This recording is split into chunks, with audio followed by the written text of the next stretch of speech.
et qui va nous parler du sentiment de la faim en littérature, qui est effectivement tout à fait en rapport avec le thème de ce colloque. Et il est important, si vous voulez, la littérature est au fond une des plus hautes activités de l'homme. Bon, les réalisations technologiques, c'est très bien, enfin c'est très utile d'ailleurs, mais c'est quand même la parole qui est le propre de l'homme, c'est quand même les réalités spirituelles et immatérielles qui sont en dignité supérieure aux autres. Et la littérature, d'une certaine façon, est ce qui est le plus représentatif des créations de l'esprit humain. En ce sens, je crois qu'il était tout à fait important pour notre réunion d'avoir une conférence à ce sujet. Merci Dominique, et je vous prie d'excuser l'arrivée de l'ouvrier de la 11e heure, qui est un peu fâché pour 4 raisons, 3 plus 1. La première, c'est que je n'ai pas pu être des vôtres pour la première fois depuis le début. La seconde, c'est que toutes sortes de contretemps, je viens en ayant perdu tous les papiers du colloque, y compris ma conférence, et j'ai dans le train tout à l'heure rapidement reconstitué sur des paperoles un peu le propos que je voulais tenir. Et alors, ne pouvant pas vous appeler, ne pouvant pas prévenir, j'espérais arriver à temps, tout le monde, les 3/4 des gens à Orsay ignorent l'existence de cette maison et bien sûr où elle est située. La préposée de la gare officielle d'Orsay m'a envoyé dans un chemin, un faux chemin, et les autres personnes aussi. À la fin, un automobiliste plus consciencieux a su indiquer, a dit « Vous êtes arrivé, c'est là-bas ». Alors, je vous prie d'excuser tout cela. Il y a une raison un peu plus profonde aussi, c'est que comme les joyeux marins et les capitaines partis joyeux, n'est-ce pas, pour des courses lointaines, je me suis aperçu que mon propos était beaucoup trop large et trop ambitieux.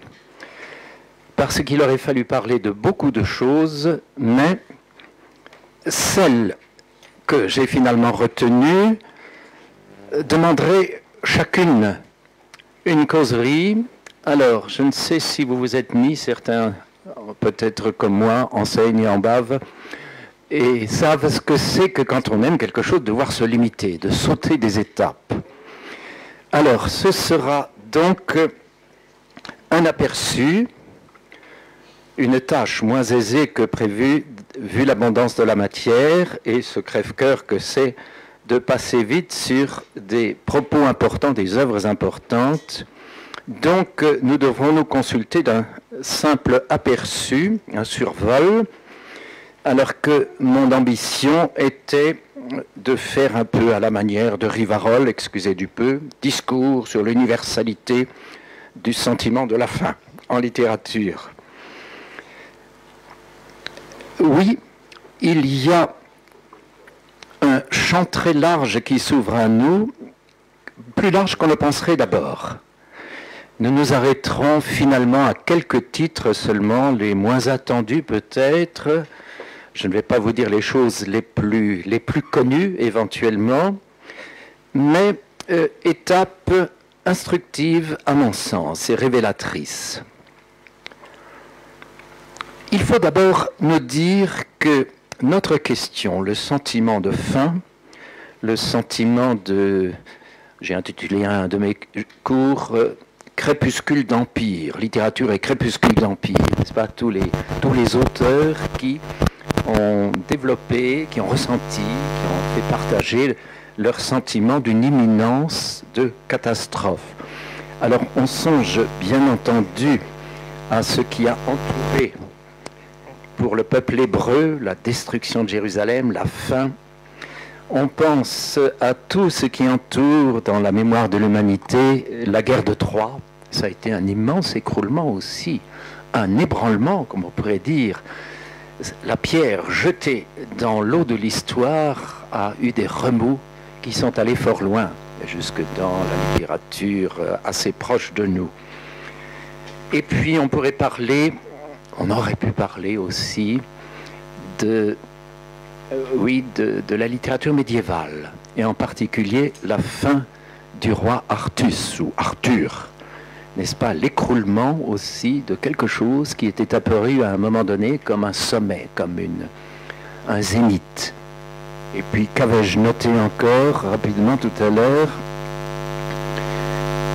Oui, Roger Martin Dugard, dans sa somme romanesque, l'été 14, relisez cela. Ce sentiment de l'imminence, de la catastrophe, ce récit haletant qui fait passer comme un rayon d'un projecteur sur la société parisienne et française de l'époque. Je pensais aussi, on aurait pu parler bien sûr de la peinture, bien sûr de la sculpture, je pense à tous les tympans de cathédrales, le Jugement dernier, tant de fresques, pas seulement de Michelangelo, et en musique. J'ai pensé tout à l'heure, oui, à une série de compositions qui sont les requiems. Pensez au requiem de Berlioz, par exemple, celui de Mozart aussi, bien sûr, mais Berlioz. J'ai eu la chance de l'entendre un jour dans un des premiers le premier enregistrement qui avait été fait en spatiophonie, disait-on à l'époque. Nous étions dans un auditorium avec des haut-parleurs partout autour. La fanfare avant le Turba Mirum dans Berlioz, ça vous donnait le frisson. Songez au requiem de Verdi. Là aussi, on a le sentiment que les cieux craquent, que tout s'ouvre, que tout s'engloutit. Donc, vous voyez cette permanence du sentiment de l'urgence, de la fin, du crépuscule. Tout à l'heure, en marchant, en suant, en faisant des détours depuis la gare jusqu'ici, j'ai repensé aussi à un ouvrage qui a fait un peu de bruit. Il n'y a pas tellement longtemps, d'un certain Huizinga.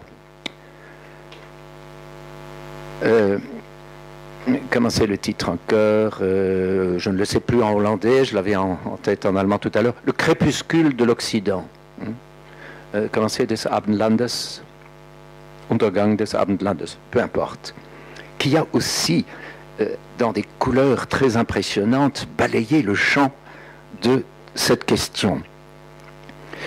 Oui, je ne voudrais même pas vous parler des spécialistes de la question, ceux qui ont embauché les trompettes de Jéricho. J'avais de magnifiques textes, je vous y renvoie. La fin, l'épilogue des Mémoires d'Outre-Tombe de Chateaubriand.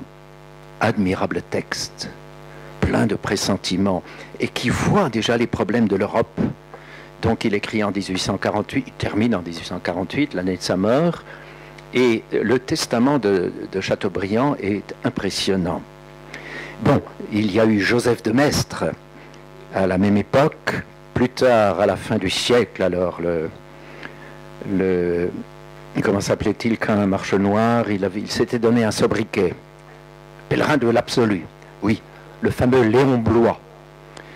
Léon Bloy, Charles Péguy, Georges Bernanos, on aurait pu en citer beaucoup, ceux qui sont peut-être comme l'équivalent, j'allais le redire à la fin, excusez, j'essaie de recomposer la causerie que j'avais faite à partir de ces petits fragments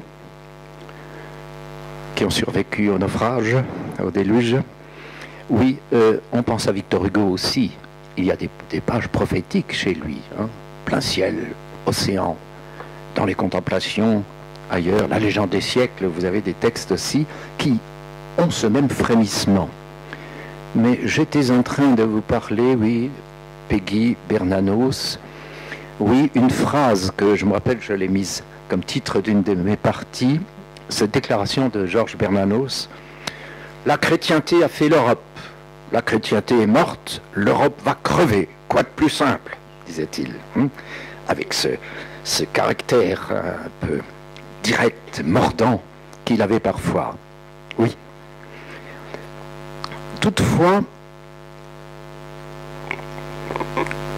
il me semble que ce sentiment de fin d'une société, d'un âge, d'une ère, ce sentiment que la mort flotte sur un personnage, sur des collectivités, nous le trouvons dans bien des œuvres. J'aurais aimé vous parler, mais je l'ai fait, je crois, un jour, de Joseph Maleg, un écrivain malheureusement méconnu de nos jours, et non pas dans son roman le plus célèbre, qui s'appelle Augustin, où le maître est là, qui est aussi une finale, finalement comme la fin d'une symphonie.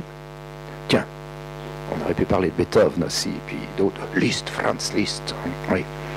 Mais le deuxième roman resté inachevé de Maleg, qui s'appelle Pierre Noire ou les classes moyennes du salut, terminé en 1943, rédigé en 1943 avec la mort de Joseph Maleg. Pierre Noire qui analyse assez finement d'une part le destin de personnages singuliers, ça c'est assez fréquent, mais la fin ce qu'il appelle les classes moyennes du salut.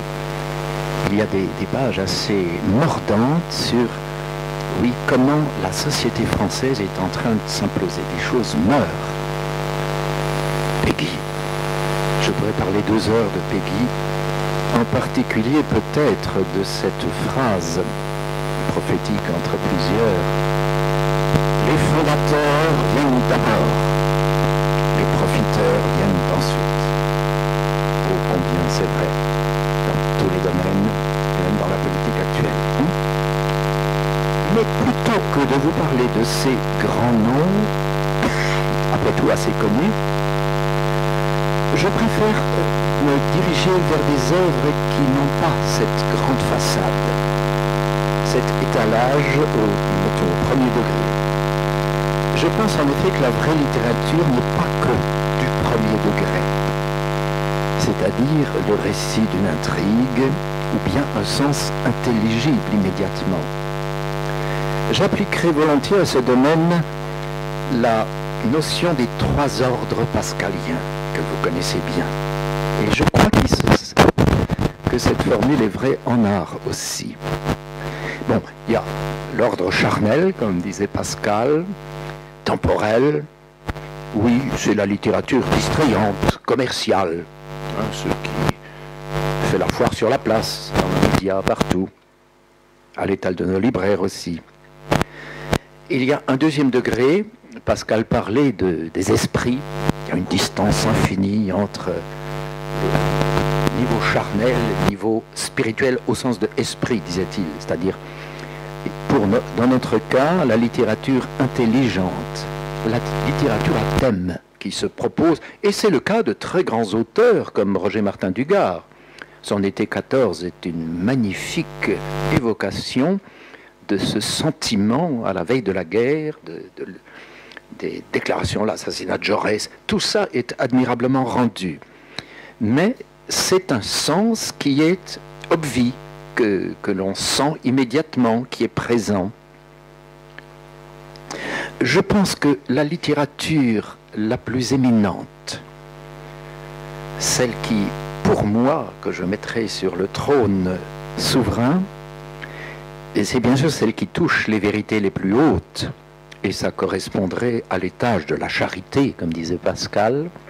Il y a une infinie distance entre les esprits et la charité, c'est-à-dire le surnaturel, c'est-à-dire une littérature, dans notre cas, qui est visitée par la grâce, par une inspiration qui n'est pas calculée, qui n'est pas obtenue forcément par la partie consciente de l'artiste. Tout est grâce, terminait le curé de campagne de Bernanos. Oui, je crois que dans l'art suprême, tout est grâce aussi, c'est-à-dire don, c'est-à-dire quelque chose qui descend en l'homme sans que son calcul ou ses forces prométhéennes l'aient forcément voulu. Alors, avec vous, j'aimerais donc me pencher sur un type de littérature qui, alors, m'y retrouverai-je dans mes petits papiers, dans le train, surtout quand on est très coincé, il est difficile de bien classer Epsilon, oui. Oui. Ah oui, non, ça c'est pour plus tard. J'ai pensé à prendre un romancier vaudois, un Suisse-français, Suisse-roman, Charles Ferdinand Ramus, avec un titre, c'est quand même, je crois, le plus connu de lui, La grande peur dans la montagne. J'aurais voulu vous citer aussi d'Herborance, qui a précédé. La grande peur dans la montagne, c'est donc un ouvrage qui date de 1926, si je ne m'abuse, oui, et qui nous montre un affrontement de l'homme, les hommes du bas forcément, contre la puissance d'en haut, la montagne là-bas. Alors, le récit commence lorsqu'après des années et des années de tergiversation, de renoncement, un nouveau bourgmestre, comment il s'appelle là-bas, je ne sais plus, le maire de la commune, décide, il est moderne, et avec l'appui des jeunes, il décide de remonter avec les troupeaux tout en haut, là-bas où il y a de bons alpages, pour gagner plus. Pourquoi on vivrait un peu dans la misère avec nos petits prés ici? Il faut monter là-haut. Ah, méfiez-vous, il y a eu une catastrophe autrefois, on avait promis de ne plus y aller. Oh, de vieilles lunes, etc. Ça aussi, c'est un débat éternel entre les gens qui ne croient plus aux données de la tradition, aux récits mythiques qui toujours recouvrent une réalité et une vérité. Alors, il y a donc, on décide de monter, il y a un certain Antoine qui doit se marier, il doit gagner un peu d'argent. S'il monte pendant un mois là-haut, bien, il aura de quoi fonder son foyer avec comment s'appelle-t-elle encore? Nul ne sait ce qu'est la souffrance de celui qui a perdu ses papiers. C'est avec Thérèse, je crois, oui. Et le premier second qui décide de remonter, il y a un personnage un peu bizarre qu'on appelle Clou, qu'on soupçonne de sorcellerie, qui a des manigances un peu surprenantes, et qui est apparemment dans le récit, c'est le déclencheur, c'est celui qui a le contact avec les forces démoniaques, les forces invisibles. On le voit toujours, il cherche des roches spéciales, magnétiques, etc. Et apparemment, il est maître des éléments, puisqu'il a proposé à Antoine, elle a dit, si tu viens avec moi, moi je te sauve, tu ne périras pas. Tout le monde a peur de lui, on l'éloigne, va des rétros, n'est-ce pas? Bon, un groupe d'hommes est monté, ils sont en haut dans la montagne, et le premier soir, à la veillée, le vieux Barthélemy, qui ronchonnait tout le temps, qui disait on n'aurait pas dû monter, etc., on lui dit, mais parle, dis-nous. Oui, Barthélemy, oh, vous n'y croyez pas, je vois bien, ça ne fait rien, parce que c'est vrai. Je ne peux pas prendre l'accent vaudois, tant pis. Et puis, j'y étais, continua-t-il. Et on était comme à présent, on était 7 comme à présent, dont le grand Chamozon. Vous vous souvenez de lui? Non, vous ne pouvez pas vous souvenir de lui, vous êtes trop jeune. Un homme robuste pourtant, un homme de 6 pieds, un homme comme on n'en fait plus. Il a tiré sur sa pipe, qui avait un couvercle percé de trous, et une petite fumée bleue sortant par chacun de ces trous faisait comme des fils qui se réunissaient en se tordant plus haut dans l'air. Et ça a commencé par rien du tout. Une écharpe qu'il s'était plantée dans le pouce. Il a dit, il en est mort. Il vous a regardé les uns après les autres, puis il en est mort. Et encore une fois, mort. À présent, il se retirait dans l'ombre, il a été ramené en arrière comme s'il voulait cacher un secret. Pourtant, ce n'était pas son intention, car il a recommencé. On n'a même pas eu le temps de le descendre, parce qu'il était déjà tout enflé, tout noir et enflé. Il était pourri avant d'être mort. On n'a rien répondu, il n'avait rien à répondre. Barthélemy a continué. C'est comme ça. Barthélemy a dit, et ça en fait un. L'autre, c'était le maître. Il était justement à la place où vous êtes, maître. On était comme ce soir, seulement on n'était plus que 6. Alors moi, je leur avais dit, je vous dis que j'ai entendu marcher de nouveau sur le toit. Ça va mal aller. Ils se sont mis à rire, comme vous. J'ai dit, vers 2 heures du matin, ça m'a réveillé. Ils disaient, pas nous. J'ai dit, tant pis pour vous. Mais il y avait aussi que le maître devait aller chasser le lendemain. Et j'aurais voulu au moins qu'il n'y aille pas, comme je lui ai dit. Il n'a rien voulu entendre. Eh bien, le lendemain, on l'a trouvé mort dans les rochers. On a dû lui envelopper la tête dans des linges parce que la cervelle avait coulé dehors. Maintenant, Barthélemy ne s'arrêtait plus, venant avec ses petites phrases du dedans de sa grande barbe. Et on a dû le descendre au village, sur une civière. Et nous, on n'était plus que 3. On était au chalet que les 3. Alors je dis, il faut fermer la porte. Elle était sans serrure. Elle n'avait pas plus qu'à présent de serrure, ni de clé, ni même de verrou. Je dis, il faut l'attacher avec une corde. Je vais chercher la corde, mais les 2 autres se lèvent parce qu'ils étaient fâchés. Ils étaient fâchés, je ne sais pas de quoi, mais ils étaient fâchés. Ils m'ont dit, pas de ça. Je dis, comme vous voudrez.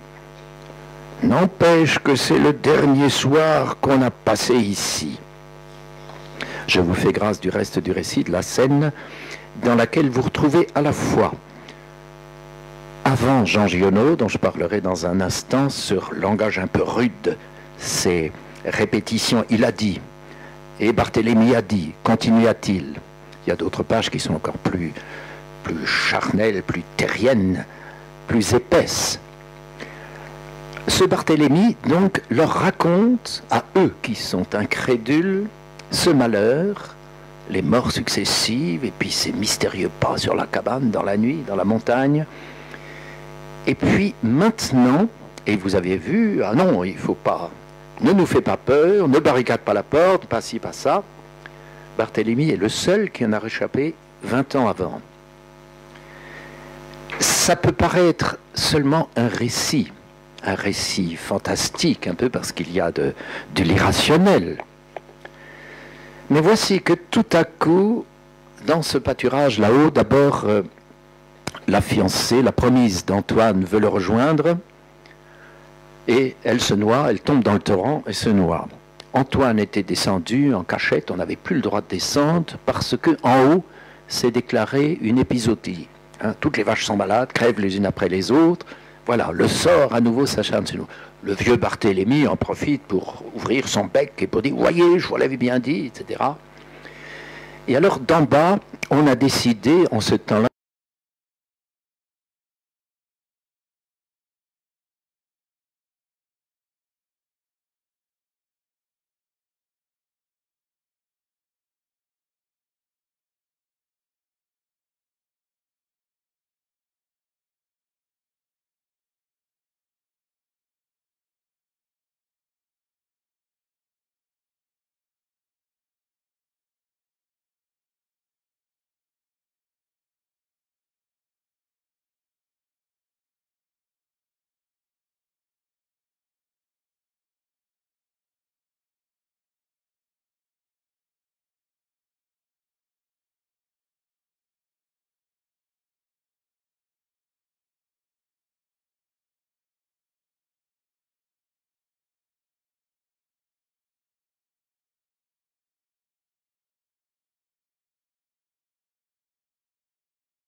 Et ils vont, grâce à la dynamite, faire sauter ce barrage, donc les eaux libéreront la vallée.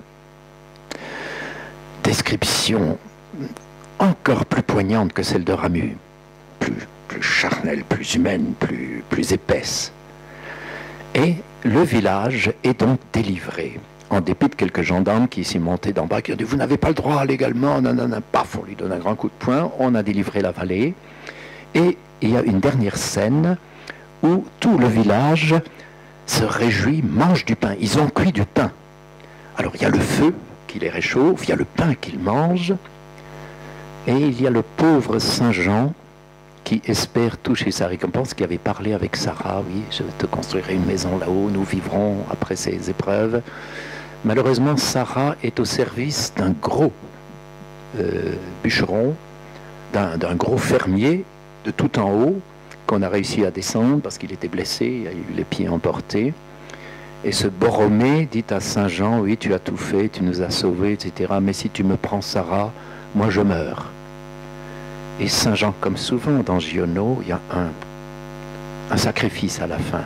Saint Jean prend une bouchée de pain de tout ce que les autres mangent et s'en va dans la nuit, sans rien, en se sacrifiant. Il y a une page, je n'ai pas le temps de vous la lire, lorsque Saint Jean monte dans les hauteurs, traverse le brouillard. Il a une méditation qu'il appelle la taille de l'homme. Et ça, c'était un titre de Ramu déjà. Vous voyez la filiation. Oui. Si peut-être une ou deux lignes, 283. Tout avait l'air de vouloir vous prendre. Il est en train d'entreapercevoir un immense paysage à ses pieds parce qu'il est monté très haut. Tout avait l'air de vouloir vous prendre, aussi bien le monde que maintenant où il n'y avait plus rien. Ah, il fallait vraiment qu'on soit un bon gibier pour que tout soit si intéressé à vous attraper, qu'on soit toujours obligé de résister. Quand on est dans la vallée en bas, enfin, quand on était dans la vallée en bas avec les champs et les chantiers d'arbres, debout sur la terre, avec cette petite grandeur des hommes qui ne permet de voir qu'un rond de terre, pas très grand. On luttait bien contre tout ce travail de la terre et des arbres, soi-disant pour défendre sa vie, ou bien, comme on dit, la gagner. Mais surtout parce que de tout ce qui vous entoure sort une drôle de force qui voudrait vous absorber. Et nous aussi, nous voulons absorber de notre côté. Alors, nous travaillons, qui est notre façon de nous battre. Bon, c'est une force qui est répandue dans chaque mètre carré de la terre, et dans un hectare, il y en a 10 000 fois plus, et dans 1000 hectares. Alors, ça te fait un défilé de zéro, comme là, cette farine de rien qui te passe devant l'œil. Alors, toi, si tu augmentes ta grandeur d'homme, si tu allonges ta taille d'homme, si tu te mets toute une montagne dessous, ayant comme ça tes yeux dans une hauteur qui n'est pas habituelle, tu vois beaucoup plus large autour de toi, étant plus haut. Alors tu as contre toi beaucoup plus de mètres carrés tout autour, beaucoup plus d'hectares, une plus grande accumulation de force autour de toi. Dès que tu n'es plus à hauteur d'homme, tu es dans les hauteurs inhumaines. Vous reconnaissez peut-être un peu la leçon de Ramu tout à l'heure. Et maintenant cette méditation de ce Saint Jean qui... l'homme s'élève. Mais ce n'est pas seulement ce charpentier qui est monté dans l'histoire, c'est l'homme en général qui veut monter trop haut. Et alors il y a des forces, l'univers est hostile. Mais à la fin, contrairement à Ramu, les hommes sont plus forts que la montagne, que l'adversité. Donc il y a une libération à la fin, mais sacrifice du héros, bien sûr. Je vais vous parler très très rapidement j'ai 10 minutes pour chaque auteur, d'un écrivain que je place très haut, je ne suis pas le seul, qui s'appelle Julien Gracq. Julien Gracq a écrit en 1951, il a d'ailleurs eu le prix Goncourt, un étonnant ouvrage intitulé « Le rivage des Syrtes ».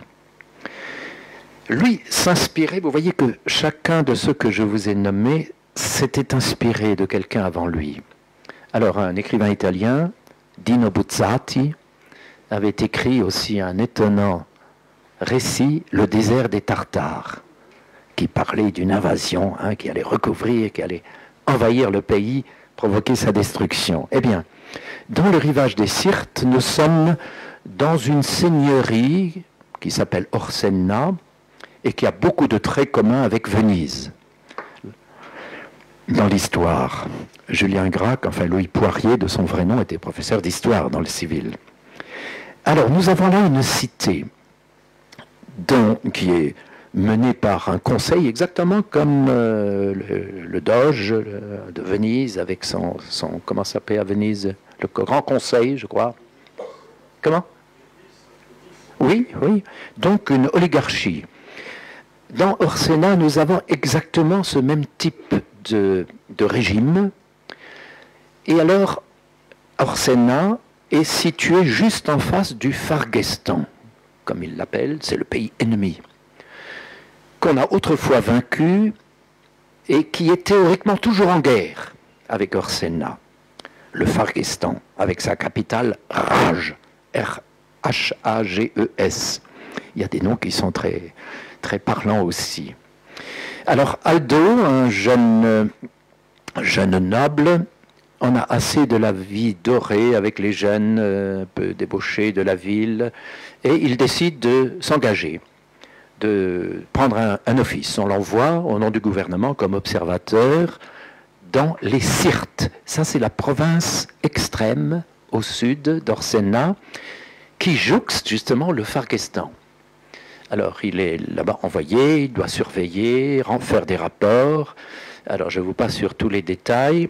Un jour, il est toujours en rivalité avec Marino, le capitaine qui commande ce qu'on appelle l'amirauté, là-bas, qui est chargé d'envoyer des vaisseaux de reconnaissance, de surveiller la côte vers le Farguestan. Marino est un vieux soldat qui est pour la légalité, respecter les ordres, le règlement. Aldo, avec Fabrizio et quelques autres jeunes, au contraire, sont pour le mouvement. Et alors, un jour, une de leurs patrouilles décide de franchir la ligne frontière, la ligne fictive, au milieu de la mer, et d'aller de l'autre côté. Acte d'hostilité. De l'autre côté, on veille, on envoie des coups de canon, et ils ont tout juste le temps de revenir rapidement. Cette désobéissance qui peut coûter grave à Orsenna, finalement, curieusement, n'est pas sanctionnée. Bien sûr, monsieur l'observateur, Aldo, doit venir rendre compte. Et là-bas, il rencontre Danielo, qui est le doge suprême, le chef. Et Danielo, je n'ai pas le temps de vous lire le texte, finalement ne le condamne pas et lui dit « Je suis fatigué de l'ordre et de l'immobilité. À ta place, il le lui laisse entendre, à ta place, j'aurais agi de même. Il faut enfin un jour réveiller ce vieux corps assoupi d'Orsenna. Il faut que les choses bougent. » Ça aussi, nous connaissons cette tentation, ce mot d'ordre. Et curieusement, un autre grand propriétaire, alors près de l'amirauté, dans les Syrtes, le vieux Carlo, tient le même discours à Aldo. « Ah, je suis fatigué, je ne peux plus rien faire, je suis trop vieux maintenant, moi j'aurais voulu bouger, secouer cette torpeur. » Alors nous avons, dans le rivage des Syrtes, un exemple surprenant. Ce n'est plus contre les éléments naturels, contre la montagne, mais c'est les élites. On nous montre très peu le petit peuple. Les élites, les classes distinguées qui viennent à Maremma dans les Syrtes pour s'amuser, c'est comme la côte Saint-Tropez, etc., un peu plus sauvage, qui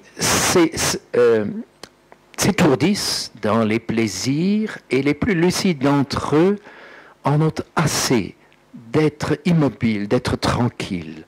Il y a un sentiment général de complaisance avec la destruction qui monte, un sentiment morbide, donc dans les plus hautes sphères aussi. Et nous avons une analyse que je trouve sans égale chez un romancier, un littéraire, de ce que peut être la décomposition interne d'une société ancienne. Alors on pense à la fin de l'Empire romain, au Bas-Empire, on pense à la fin de la puissance de Venise, on pense surtout à notre temps. Et je pense que Julien Gracq écrivait ou sentait confusément que c'est pour notre époque qu'il disait cela.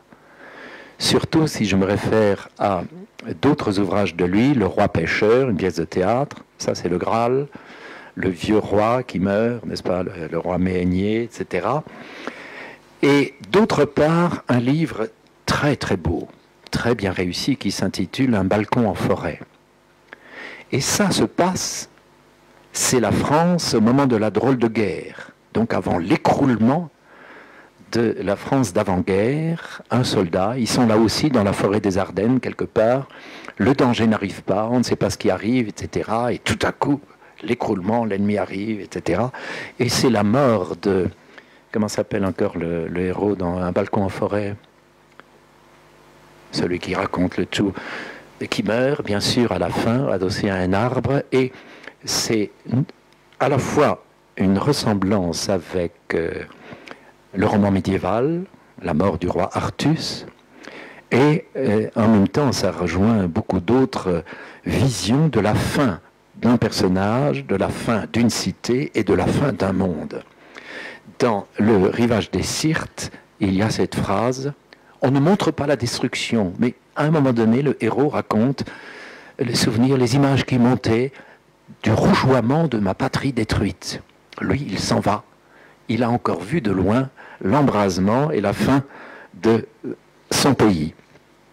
Je vous conseille de lire lentement, profondément, Le Rivage des Syrtes. Mais je terminerai en vous parlant de quelque chose de plus étonnant encore. Un ouvrage plus simple qui paraîtra peut-être inattendu dans un tel propos.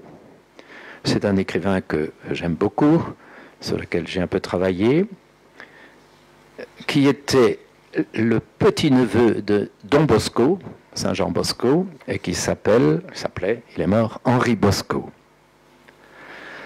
Henri Bosco, je ne vous parlerai pas du Mastéotine, je ne vous parlerai pas de L'Enfant et la rivière, que peut-être beaucoup ont fait en dictée autrefois, à l'époque où il y avait encore une école primaire. L'Enfant et la rivière, Le Renard dans l'île, L'Antiquaire, Malicroix, ces grandes œuvres, Le Récif. Je ne vous prendrai même pas les œuvres pour enfants les plus connues, mais un certain titre qui s'intitule Barboche. Histoire étonnante. J'avoue que les premières fois que je l'ai lu, je n'ai pas non plus aperçu certains affleurements, comme des affleurements géologiques, n'est-ce pas, quand le soir, à la lumière rasante, vous apercevez les archéologues ont souvent découvert des murailles englouties, des civilisations perdues, en observant un territoire avec les affleurements. Il y a dans ce roman, si on le relit, des choses étonnantes. D'abord, pour reprendre Pascal, au niveau inférieur, temporel, charnel, il y a une histoire touchante, belle. Le jeune Pascalais est emmené par sa tante, la vieille tante Martine, qui traverse bien des romans de Bosco, est emmené avec elle pour un pèlerinage aux sources. La vieille tante Martine, avant de mourir, voudrait bien revoir le village de son enfance, Pierre-Ouret. C'est le même nom que dans L'âne culotte. Elle voudrait revoir, c'est curieux, elle ne l'a jamais revu depuis son enfance. Elle dit le petit garçon, le jeune garçon, il faut absolument, avant de rentrer, la rentrée scolaire, il va perdre ses couleurs, il faut le faire marcher, il faut lui donner un peu de grand air. Donc elle l'emmène, et pour marcher pendant des jours et des jours, pour aller jusqu'à Pierre-Ouret. Alors il monte dans les collines, c'est pas la haute montagne, mais enfin, c'est quand même, ça monte.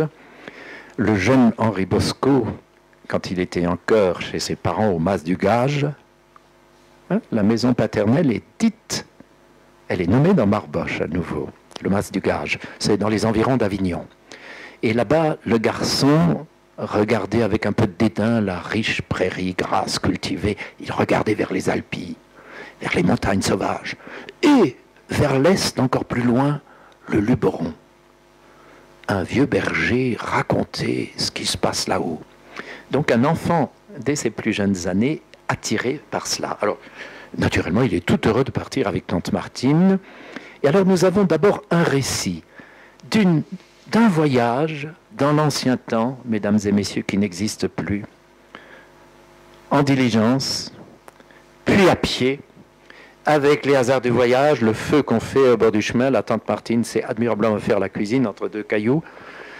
Et les rencontres que l'on fait en cours de route, un aubergiste un peu surprenant.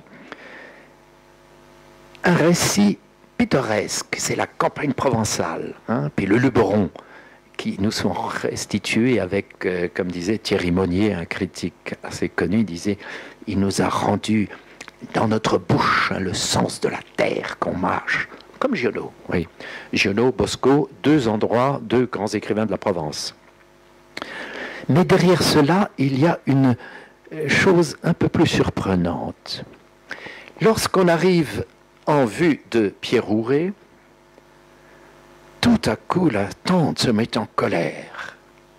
Dans cette ferme ici, il y avait un vieil arbre, un peuplier millénaire. Non, je crois que c'est un tilleul. C'est dans un autre roman que c'est un peuplier. Un tilleul millénaire.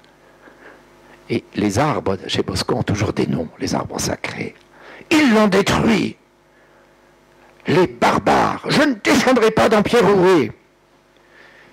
J'aurais honte, je n'ai pas le temps de vous lire la page, si j'habitais encore ici, je mourrais de honte. Pascalet, dit-elle au garçon, va, descends. Alors descends, place du village, tu verras le mercier, la boucherie, etc. Tu me diras, tu me raconteras. Elle n'ose pas entrer dans son village. Pourtant, elle a fait tout ce chemin, des jours et des jours de voyage. Et le petit garçon s'exécute, descend, naturellement, après quelques maisons modernes, l'ancien Pierre-Rouret a disparu, est en ruine. Tout est tombé. Que vais-je dire à tante Martine? Alors, il y a comme dans les autres romans des petits signes. Dans Bataille dans la montagne, il y avait un vieux, comment s'appelait le vieux, qui citait tout le temps des prophètes d'Israël, etc. Quand un écrivain vous met des petits signaux comme cela, c'est dur, attention, il y a des choses à chercher. Là, le jeune Pascalet tombe dans un bout de jardin sur une petite fille qui est en train de faire des choses curieuses, qui danse autour d'une orange qu'elle est en train de peler, etc. Et elle attire le garçon, elle lui fait manger de cette orange. Nous avons bien sûr allusion à la tentation Ève, le jardin d'Éden, mais Éden disparu. Il y a là vous savez, comme dans un bon instrument de musique. Je ne pense pas tellement à la voix, pardon Hélène, je pense à mon instrument, le violon. Vous savez qu'un violon est d'autant plus beau que le son fondamental s'enrichit d'harmonique. Et les luthiers de Crémone autrefois étaient passés maîtres dans l'art de mettre autour du son principal ces autres qui résonnent. Et alors, pourquoi disais-je cela? Oui, alors, la fin du livre surtout, c'est comme un son qui a des résonances, des harmoniques. Alors, bien sûr, il y a le drame. Pierre-Rouret est détruit. Le garçon n'osera pas le dire à tante Martine. Donc, il mentira. Il lui dira, ah oui, la boucherie, oui, c'est ça, il y a ça et là. Et la Saturnine, c'est de la grande maison, des cousins Gloriaux, etc. Mais naturellement, il ne dira rien de sa rencontre avec la petite fille, parce qu'il aurait horreur de dire ça à tante Martine. Mais tante Martine accepte tout ça, paraît accepter tout cela, repart, mais le garçon, dans ses récits, se coupe un peu. Et tout à coup, la tante Martine a compris qu'il y avait cette petite fille, cette pince minou. Et alors, nous avons une étonnante description, les dernières pages du livre. D'abord, le retour. Ce jeu de cache-cache, mensonge et vérité. Finalement, tante Martine sait que le garçon a menti. Elle l'accepte parce que tout à coup, elle lui fait avouer l'existence de Pince-Minou, etc., de la chanson que chantait Pince-Minou. Et au lieu d'être atterrée par la vérité, tout à coup, elle dit, mais Pince-Minou, c'est moi, c'était ma chanson aussi. Et j'y vois une figure du travail de l'artiste d'abord, Bosco était hanté par l'enfance. Il a toujours cherché comment retrouver cette magie. Je crois qu'il y a bien 35 titres de lui dans lesquels il est question d'enfant. Eh bien, le vieillard, Tante Martine, ne peut pas directement toucher le jardin d'Éden. Il faut que ce soit par l'entremise de son génie, de son enfance à lui. Il y a là des choses étonnantes dans ce livre qui paraît tout simple. Mais une dernière, qui est encore plus étonnante, me paraît-il, c'est que sur le chemin du retour, je termine là-dessus, je vais être fidèle au terminus adquem, sur le chemin du retour, ils sont perdus, ils n'ont plus rien à manger, il s'est passé des fantasmagories d'ailleurs, je vous fais grâce, et tout à coup, ils entendent en marchant, ils sont là, ils sont fatigués, le garçon traîne la patte, ils entendent un pas d'homme qui les poursuit, qui les rattrape peu à peu. Il marche, il n'ose pas se retourner. Pascalet n'ose pas, il a toujours peur. Le pas d'homme se rapproche, et tout à coup, il est entre Tante Martine et Pascalet. Un homme. Vous êtes fatigué, oui. Vous cherchez, vous demandez, ah oui, il y a eu un terrible orage juste avant. Vous cherchez où vous abritez, etc. Bien, je connais, vous savez, il n'y a rien à 7 lieues d'ici, mais je connais quelqu'un qui vous abritera. Il les amène dans une hutte, il y a un pauvre berger qui les accueille. Cet homme, en plus, leur fournit à manger, il n'avait plus rien. Le berger a un bout de pain.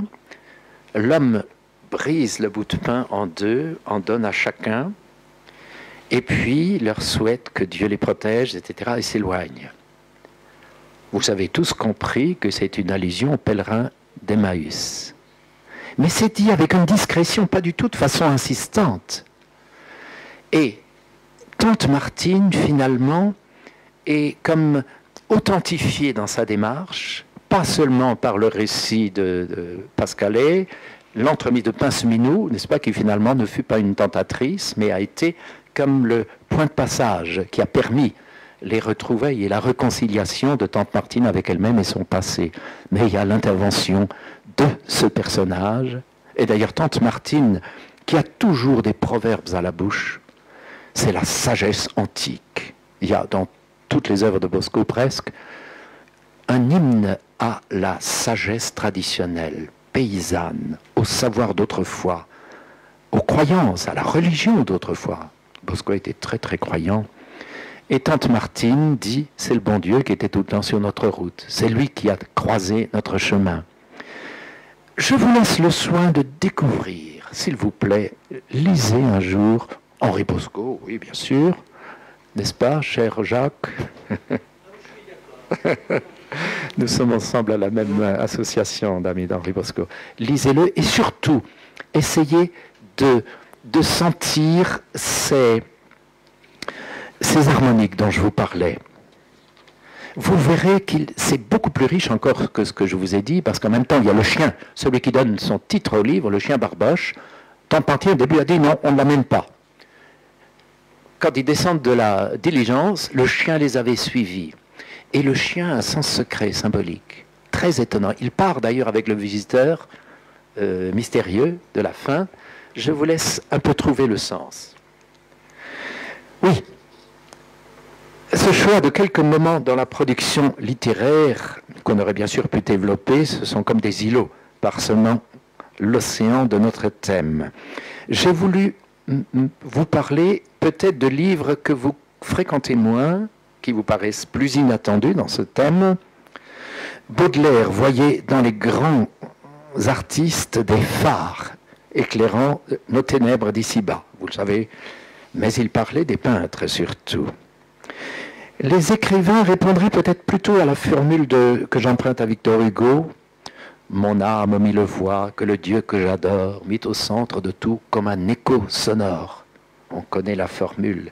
Oui, les écrivains seraient plutôt pas tellement des lumières qui brillent dans la nuit que des échos sonores. Moi, je suis persuadé que des gens comme Ramu, comme Gracq, comme Bosco ont reçu derrière le récit simple qu'ils nous racontent, et parfois poignant, parce qu'ils les tiraient de leur propre passé, ils ont quelque chose d'autre les a traversés.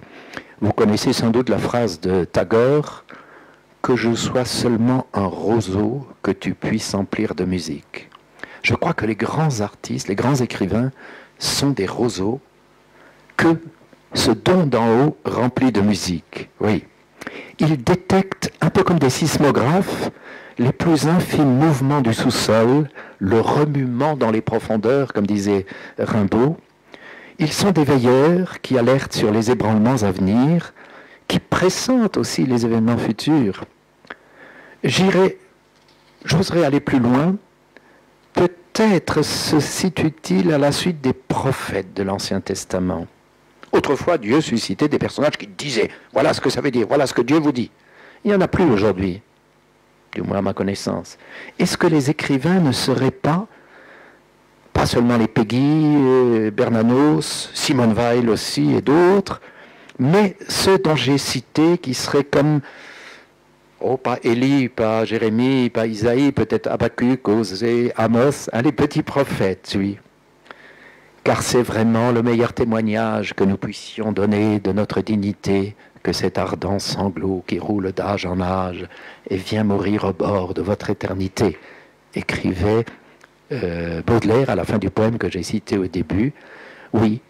Maintenant, si j'avais eu le temps et les moyens, j'aurais fait écouter un morceau, une pièce de Messiaen, et expecto, et j'attends la résurrection, la fin. Je vous remercie.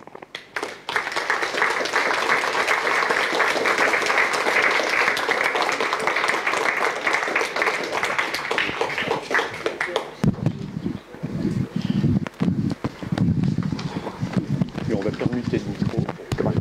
Oui. Oui, Édouard Herriot disait « La culture, c'est ce qui reste quand on a tout oublié ». Je crois qu'on pourrait paraphraser et on va dire « La culture, c'est ce qui reste quand on a perdu ses papiers ».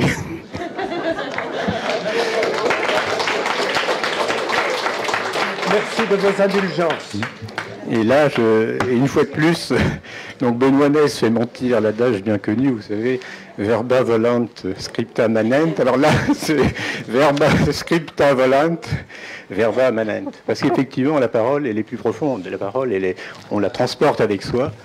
Et c'est aussi, justement, la littérature, ce ne sont pas des livres qu'on a dans les librairies. La littérature, c'est ce qu'on a, non pas dans son iPad, c'est ce qu'on a dans la tête. Donc il nous reste 5 minutes pour des questions. Enfin, c'est difficile de poser des questions après une conférence de ce genre.